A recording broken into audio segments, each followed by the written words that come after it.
It's that time of year. You have to clean out your eaves troughs. You don't want clogged gutters when you're entering into the winter season.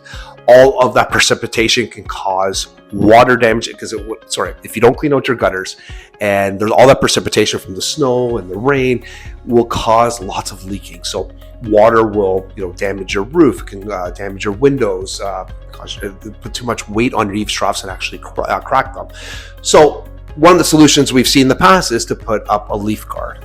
Now, the pros of having a leaf guard is if they're installed properly, you never ever have to clean your gutters again. It's almost like just never have to worry about them. Let it rain, let it snow, and continue with your day.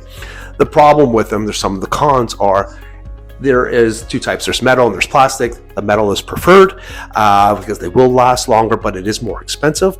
And also sometimes you can't retroactively add the leaf guard into your current system. It may cause some damage.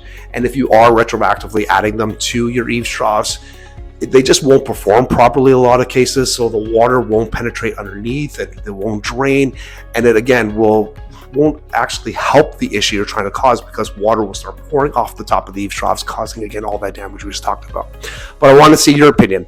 Are you pro or con for the leaf guards, and have you installed them and have they worked? I use them on one of my rental properties because I had them done at the same time as the eaves, and they've been working perfectly for the last 10 years.